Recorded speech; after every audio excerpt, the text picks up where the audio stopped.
네, 오늘 본문은 요셉이 은잔을 가지고 형제들을 시험하는 이야기입니다. 잔치가 끝나고 요셉은 집으로 돌아가는 형제들을 시험하고자 했습니다. 이 시험은 형들에게 복수하려는 목적은 아닙니다.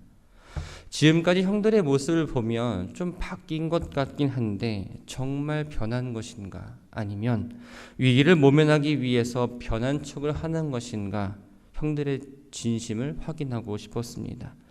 또 동생 베냐민에 대해서 어떤 마음을 갖고 있는지 알고 싶어서 두 번째 시험을 하게 됩니다. 요셉은 형들의 진심을 검증하기 위해서 이번엔 아예 형제들을 도둑으로 취급합니다.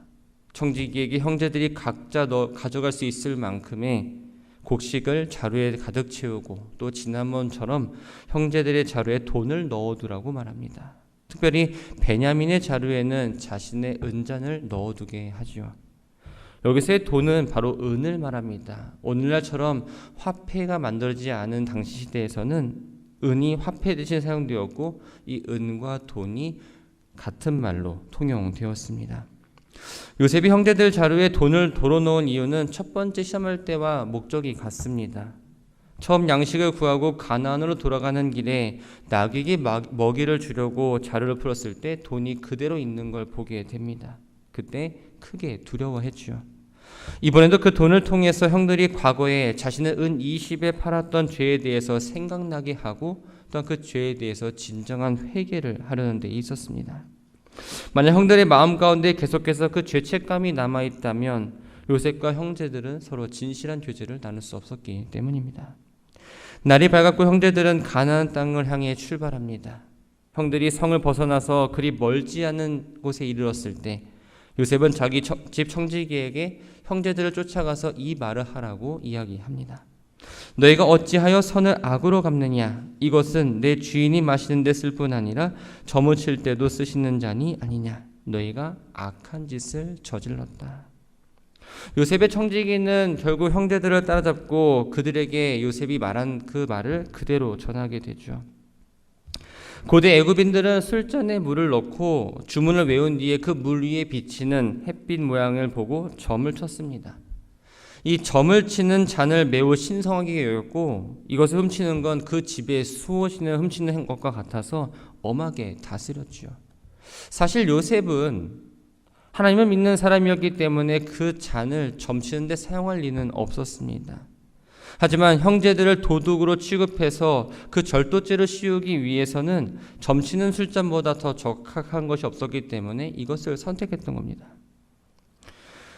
요셉의 청지기로부터 도둑질 혐의를 추궁받고 있던 형제들은 자신들이 애굽 총리의 그 은잔을 도둑질하지 않았다라고 말을 하죠.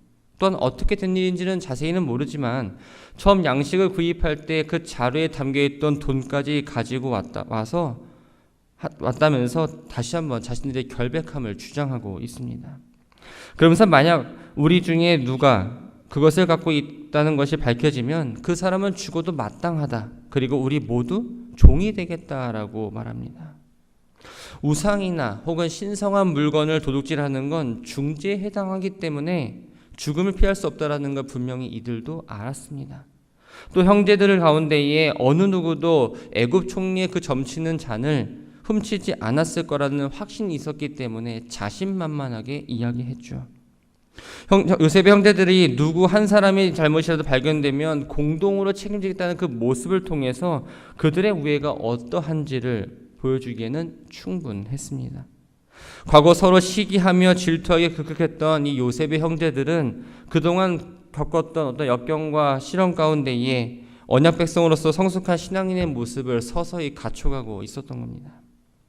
형제들이 자신들의 잘못에 대해 공동 책임을 지겠다는 그 말에도 불구하고 은잔이 발견된 당사자는 애굽 총리의 종이 되겠지만 나머지는 그 책임을 지우지 않겠다라고 이야기합니다. 요셉이 이러한 조치를 취한 이유는 만약 은잔이 발견되어서 노예가 되거나 혹은 죽음을 맞이했을 경우에 그 베냐민에 대해서 다른 형제들이 어떤 태도를 취하는지, 자기들이 정말 말한 대로 형제들이 공동으로 책임을 지는지 확인하고 싶었습니다. 청지기의 명령은 엄격했고 요셉의 형제들 역시 자신들의 무죄함을 당당하게 주장했기 때문에 얼른 각자 자기 자리에서 자루를 열고 풀어 보았습니다. 사실 요셉의 청지기에 있는 그 자루 안에, 베냐민의 자루 안에 은잔이 있다는 사실을 알았죠. 바로 베냐민의 자루를 확인할 수 있었지만 청지기는 큰 아들 루벤부터 하나하나 열기 시작합니다. 이것은 요셉이 시험하는 그 의도를 숨기기 위한 행동이었습니다. 맞이부터 시작해서 한 사람씩 자루를 확인할 때마다 긴장감은 점점 더 더해집니다. 하지만 형제들의 마음 가운데서는 나는 아니다 하면서 안도감을 느꼈을 겁니다. 그런데 마지막 베냐민의 자료를 확인하니 은잔이 나왔습니다. 그러자 형들은 자기의 옷을 찢습니다.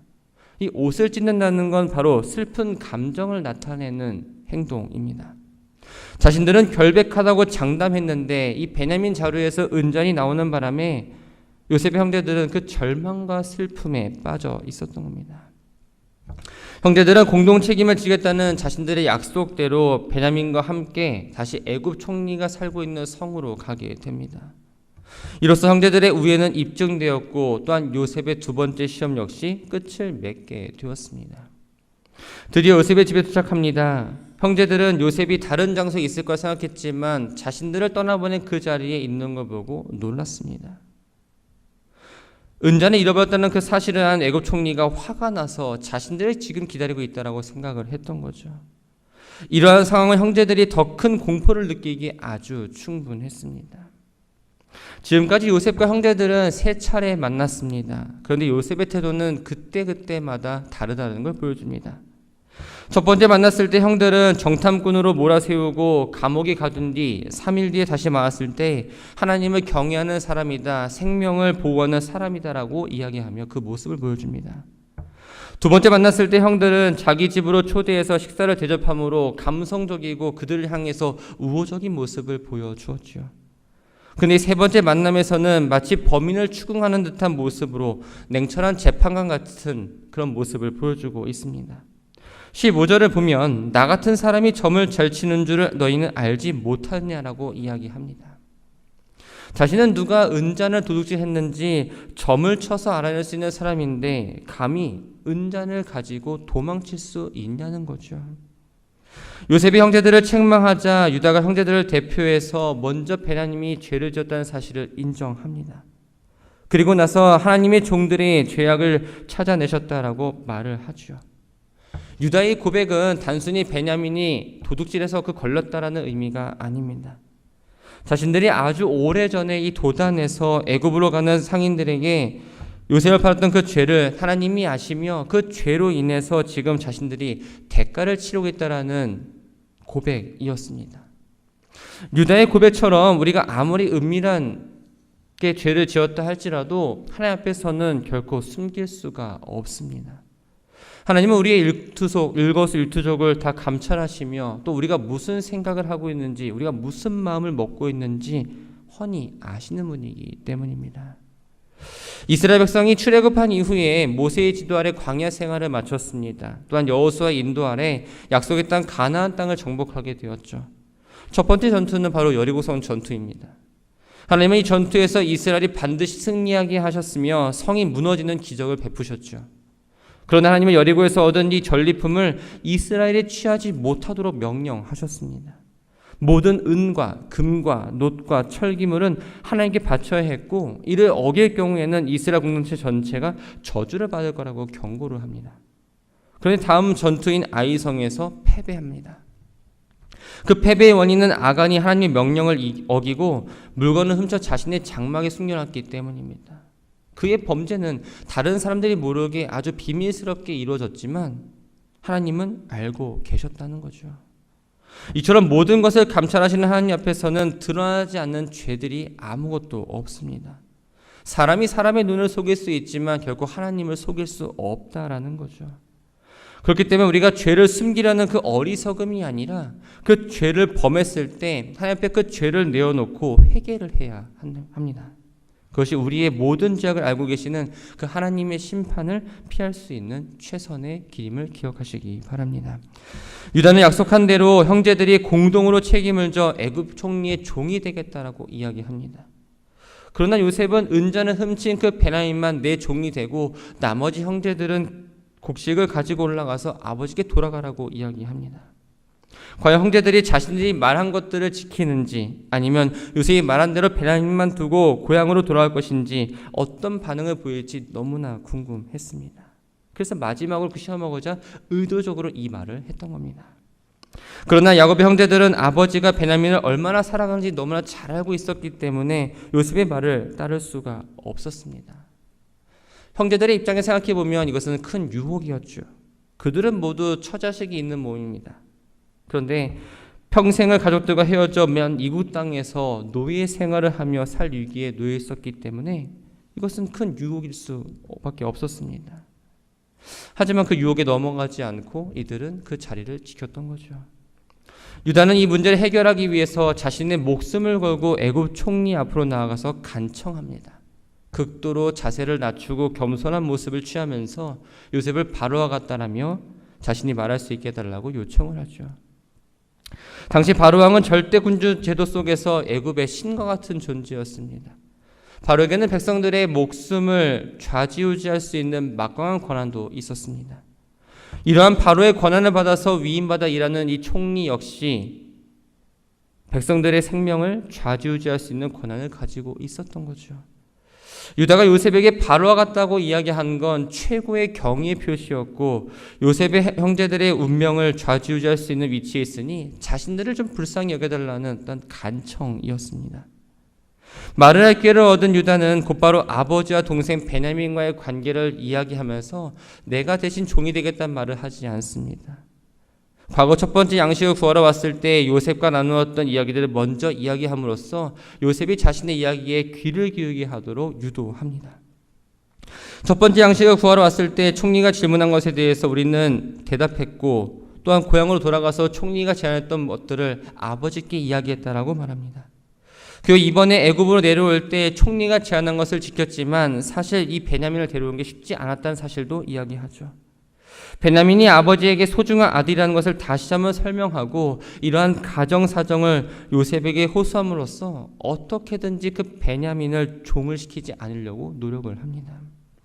30절 31절을 보면 유다는 베냐민을 놓아주기를 탄원하는데 그 이유를 아버지 야곱의 생명과 베냐민의 생명이 하나로 묶여 있어서 베냐민이 고향으로 돌아가지 못할 경우에 아버지가 죽게 될 거라고 이야기합니다. 아버지의 생명과 아이의 생명이 서로 하나로 묶여있다라는 이 표현은 바로 부자 간의 상호 친밀한 유대 관계를 강조한 말입니다. 즉 야곱이 베냐민을 얼마나 끔찍하게 사랑하는지를 단적으로 보여주는 이야기인 거죠. 유다는 요셉이 그러면서 자신이 베냐민을 위해서 담보가 되었다고 맹세해 이곳 애굽에 왔다고 이야기합니다.